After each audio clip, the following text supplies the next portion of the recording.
Alam niyo po, sir, ganito yan eh. Kung gusto po natin talagang harapin ang peace and order dito sa bansa natin, dapat alam natin kung saan yung mga lugar na talagang may poverty. At talagang alam natin kung saan namumulaklak yung tinatawag nilang pagtawag sa revolusyon. Kapag ganyan po, na lagi kaming naiiwan, katulad yan, humihingi din kami ng airport sa inyo. Yung airport namin, kanina, binanggit ng mga kapatid namin senador dito, may Antique, may Bukidnon. Nung Camarines Norte, ang kailangan lang namin, rehabilitation lang. Pangalawang taon na namin na lumuluhod. Huwag niyo naman kami. Wala hong pundo na dumating.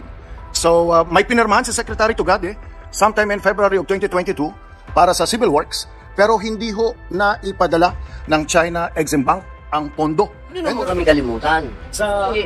Hindi lamang ang senador dito, hindi lamang si Chis Escudero. Senador din ako.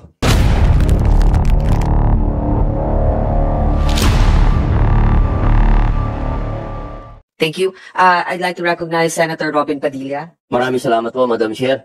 Marami po akong nadinig na magandang balita para sa mga tiga Norte. Para naman po sa South, gusto ko lamang pong itanong, ano pong balita sa Philippine National Railway South Long Haul? Kasi matagal na po namin inaantay ito sa Bicol. Alam nyo, lumaki po ako sa train dyan sa Bicol. Nami-miss na po namin. Kung sana dumating po yung panahon. Ano po bang balita? Magkakaroon na po ba ng magandang balita sa amin? Okay, Madam Chair, ang PNR South Long Haul ay Calamba to Daraga Albay. Opo. That's phase 1. Ang phase 2 ho ay Daraga Albay, papunta ho ng Matnog, Sorsogon. Ang phase 3 ho ay Chaong, Quezon, going to Batangas Port. At ang phase 4, Calamba, papunta ng Sucat. Ang package 5 po niyan ay rolling stock and electromechanicals po. Sa kasalukuyan po ay nakakontrata ang gobyerno sa China Exim Bank. It's about 14 billion para sa project management consultancy. Katulad po ng loan sa JICA at Asian Development Bank, kapag ka ang katulad ng China at ang Japan, Asian Development Bank ang nagpapautang, ang dalawang kondisyones po doon ay number 1, ang consultancy or project supervisor ay galing sa kanila. At ang contractor din po ng Civil Works, rolling stock, electromechanical ay galing din sa kanila. Sa Calamba to Daraga Albay, ang project management consultancy ay CRDC, China Railway Design Corporation. Ongoing po ang trabaho nila. Opo, consultancy pa lang po yan. Okay po. Yung Civil Works, Mapusil ko po kayo sa, yung pong sinasabi sa NET na meron 3 billion na alokasyon para sa proyektong ito, sa consultancy, ano po ba yung ibig sabihin nun? Ano po ba ang saklaw nun? Ang saklaw po ng Project Management Consultancy number 1 ay gumawa ng terms of reference para doon sa mga procurement katulad ng Civil Works. Pangalawa ho is Project Management Supervision hanggang sa defects liability. Sila po ang bisor ng proyekto at sila din po ang nagre-revise ng design. Nagkakasama rin sa trabaho nila ay yung parcellary survey at pagdidisenyo kung saan ang alignment, kung anong klaseng istasyon, ilan ang laki, ilan ang haba, ano ang klaseng height, may embankment, mapapano ang mga bridges. Sila ho ang gumagawa nun, kaya pumalaki po yun. Sa international standard, that is acceptable ho. And sometimes, before the Duterte administration, ang project management consultancy of an international contract is about 3 to 5%. In this case, umabot po ng 7%. And that is acceptable also in the international community ho. So mayroon ho tayong project management consultant. Pero yung Civil Works, nagagawa ng 34 stations ho. Papunta ho ng Bicol. Wala hong pundo na dumating. So, may pinirmahan si Secretary Tugade sometime in February of 2022 para sa Civil Works, pero hindi ho na ipadala ng China Exim Bank ang pondo. And therefore, sa panahon ni Secretary Dominguez ng Finance, dito ho ang transportation ay implementing agency lang. The one that applies the loan, negotiates the loan, signs the loan, is DOF po. Therefore, si Secretary Dominguez at the time, Secretary of Finance, siya ho ang nagsabi sa China Exim Bank, kung hindi ninyo bibigyan ng pondo, considered our loan application withdrawn. Pagkatapos ho ng May 30, walang sagot ang China Exim Bank. Nagsulat ho si Secretary Dominguez sometime in June, middle of June 2022. Wala kayong sagot. Therefore, considered withdrawn. Sa ngayon ho, wala ho tayong loan sa China Exim Bank. So, nakatenga ho ang South Long Haul.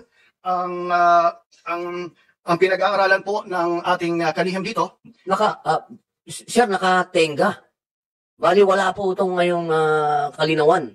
Tama ho kayo. Sapagkat mayroon lang po tayong project management consultancy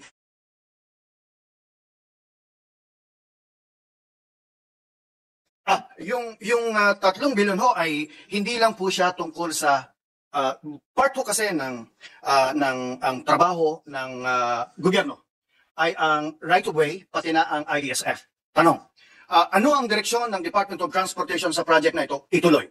Therefore, kung ituloy yan at mayroon kang project management consultancy, may mga nakatinggang trabaho din ang gobyerno. Tulad po sa Asian Development Bank, sa JICA, ang trabaho ng gobyerno ay right of way. Relocation of utilities, pagkatapos ay relocation of ISF, yung mga informal settlers po, at yung pagbibili ng lupa. Sa ngayon, ang 3 billion po ay nakalaan para sa relocation ng ISF. Bakit po meron tayong ganyan?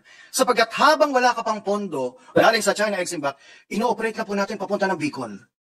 So in other words, long-term, medium, immediate, tactical, operational, in medium-term, and long-term ho, kahit i-terminate ho natin at mapunta sa iba, or kahit existing yung project ko, kailangan pa ho natin i-relocate yung mga ISF sapagkat under the Marcos administration, pinagana ho natin ang trend, existing PNR alignment from San Pablo to Lucena. Ngayon ho, ay binuksan ho natin, lumang alignment pa ho ito, lumang train pa ho ito, lumang istasyon pa ho ito. Opo. Para nagagamit, halimbawa po, may Pa pong umaabot sa Bicol. Wala pa. may existing operation pero luma. Sipuko to Naga, at binuksan natin last August 2, Naga to Ligao, which means meron na tayong operation ho doon. Tapos yung ating Calamba to San Pablo, operational na ho yan. At yung ating San Pablo to Lucena, naging operational na po yan. In other words, kung ano man ang interes ng gobyerno, whether it's going to be China, Asian Development Bank, or PPP. May study na po kayo, gano'n, nagawa na. Opo. May study na po tayo. Okay po. Meron lang pong follow-up doon. Bakit po naiwan yung Camarines Norte? Medyo parang aping-api kami. Parang lahat po dinaanan Lahat dumaanan Biglang kumanan. Nakakalimutan yung kaliwa. Parang bakit po kaya? Ano? Ako po ay Bicolano din, Madam Chair. Ano po nangyari sa Camarines Norte kaya? Kahit noon pa ho, policy ho. Kung idadaan ho sa Camarines Norte. Well, ano ang future line? Ang future ho, not in this present project ho. Dito sa Manila to Daraga ho, yung pinarma ni Secretary Tugade, ay wala po talaga ang daet. Ang dapat po ng daet ay ngayon po, sa administrasyon po ninyo, hindi ba yung magagawa ng paraan na masama kami? Ang pinag-aayos po natin ay spar line. Ibig sabihin may biyahe mula say Total, meron namang 3 billion na study dyan. Ba't isama nyo na kami dyan? Senator, nasa menu po ng Department of Transportation na isama yung study ho niyan. Ang ongoing lang study po ngayon ay Manila to Matnog Sorsogon. Pero yung binabanggit ho namin, nakalatag na ho ang mga future studies natin. Kasama ho ang spar line papunta ho ng Camarines Norte. So, meron na po papuntang Camarines Norte. Wala pa ho. Kasama ho yan sa plano po, pero wala pa ho tayong pondo para sa papunta ng Camarines Norte. Hindi po pwede isingit yan. Isingit nyo kami. Ang lapit lang po no? Ilang kilometro lang yun. Camarines Norte. 19 kilometers. Alam niyo po, sir, ganito yan Kung gusto po natin talagang harapin ang peace and order dito sa bansa natin, dapat alam natin kung saan yung mga lugar na talagang may poverty. At talagang alam natin kung saan namumulaklak yung tinatawag nilang pagtawag sa revolusyon. Kapag ganyan po, na lagi kaming naiiwan, katulad yan, humihingi din kami ng airport sa inyo. Yung airport namin, kanina, binanggit ng mga kapatid namin senador dito, may Antique, may Bukidnon. Yung Camarines Norte, ang kailangan lang namin, rehabilitation lang. Pangalawang taon na namin na lumuluhod. Huwag niyo naman kami kalimutan. Hindi lamang ang senador dito, hindi lamang si Chis Escudero. Senador din ako. Sir. Napakapangit naman pakinggan nung Matnog Sursugong kayo dyan. Paano naman yung Camarines Norte?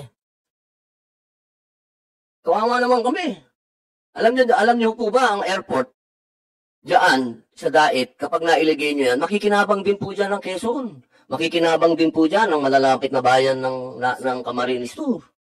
At doon po sa lugar namin, wala po dyan problema kahit itanong niyo po sa Kaap. Diyan po sa Naga, humihingi sila 11 billion yata ang hinihingi nila para sa airport nila. Kami 250 million lang. May airport na kami. Busted na kami sa train, busted pa rin sa airport. Ang napakasawing pag-ibig naman ito.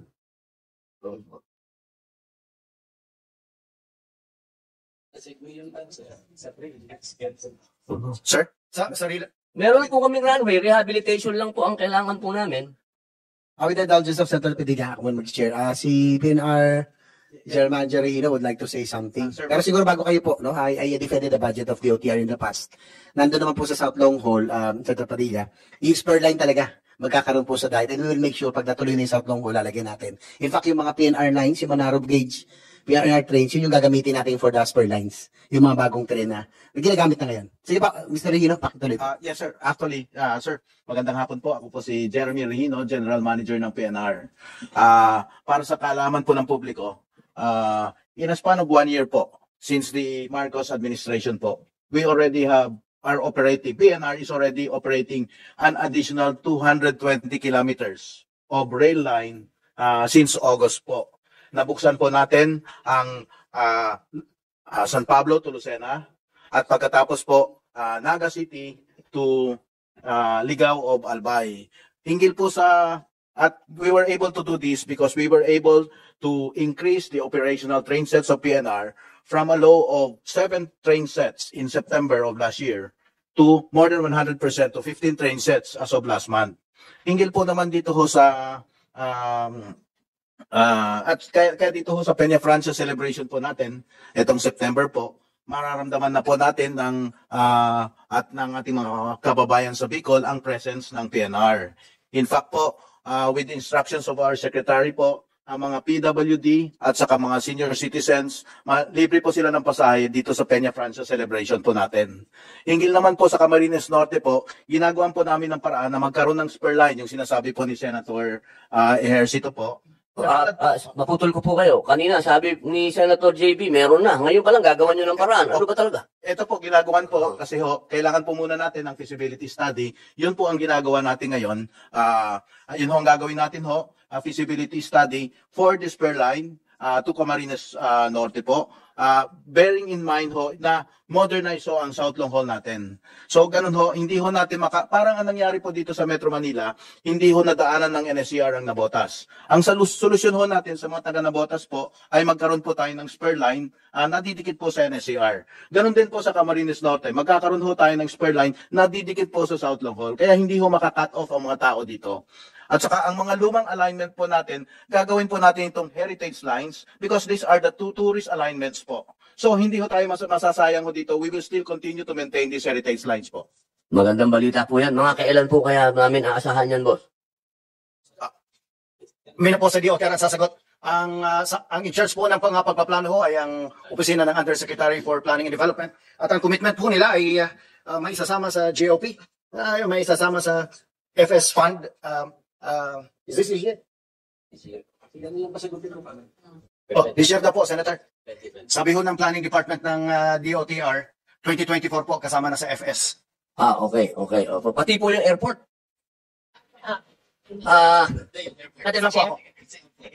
Madam Chair, Your Honor, Yung regarding... airport namin, meron ng runway yun, boss. Rehabilitation lang. Yes, Your Honor, Madam Chair. Kasama po ang Dait Airport sa original proposal po ng DOTR. Unfortunately, hindi po ito nag-land sa NEP. And so we will be collaborating with both houses po to para makakuha po tayo ng way para magkaroon po ng allocation po yung Dait Airport dahil kasama po ito sa original proposal. The original proposal, Madam Chair, is 100 million po for Dait Airport. Hanip no? Boss, ilaban naman nyo. Kasi siyempre may kausap din naman ako sa DBM eh. Sabi naman ng DBM, pag hihingan kayo kung ano yung priority nyo eh. Isama naman nyo yung airport namin. Para naman makatotohanan. Okay po. Yes, Last, isang question na lang po para naman po sa PCG, sa Coast Guard. Sir, masaya ka ba sa budget nyo? Diretsang tanong po yun, sir. Masaya po ba kayo sa binibigay sa inyong budget? Parang napakaliit po ng budget na binibigay sa inyo. Lagi kayong nasa sentro ng mga balita ngayon. Salamat po, Butihing Senador. Mr. Chair, maraming salamat po. Siya na rin po nagsabi na maliit ang budget na nakukuha ng Coast Guard. The budget allocated to the Coast Guard is really not enough for us to do what is expected of us in doing the functions of the Coast Guard all over the country. Thank you, Mr. Chair. Yun. Ano po kaya ang pwede natin gawin, Sir Secretary? Kasi sa totoo lamang po, kung merong dapat talaga, alam naman po natin, ang Pilipinas ay group of islands. Archipelago nga tayo eh. Kahit tingnan mo yung ating mapa, nasa paligid natin ay karagatan. Kung meron po talaga dapat malaki ang budget, ay ang Philippine Coast Guard. Kasi sa salita pa lang, Coast Guard. Tayo sa mundo, isa tayo sa may pinakamalaking coast. So siguro, dapat po natin na tingnan ito. Malaking bagay po kung magiging madadagdagan ng budget ng Coast Guard. Sana, total naman, ang sabi po dito, ang tumaas ang budget ng DOTR ng halos 100%. So siguro naman, tataas po ang budget ng Coast Guard, sir? Mr. Senator, we welcome po yung increase ng budget ng Coast Guard. No? Kailangan po talaga ng Coast Guard ng mas malaking budget, especially po dun sa acquisition ng mga floating assets and air assets. No? Sa ngayon po, yung ating floating assets ay maliliit lang na mga vessels. Yung sa atin, ang pinakamalaki natin is a 97-meter vessel. No? Kailangan po natin ng mas maraming floating vessels, no? Kasi nga po, we have that mandate to protect the maritime assets of the country, no? So we will welcome po, sana tulungan niyo po kami na magkaroon ng mas malaking budget sa Coast Guard, no? Secretary, ito po ba na-take up ninyo sa DBM, yung budget nila? Ngayon they have 24 billion that was allotted to the Yes, Philippine ma'am. Coast 24 Guard. billion. That's an increase of about 3 billion from last year. Of course, they'll always have room for an increase.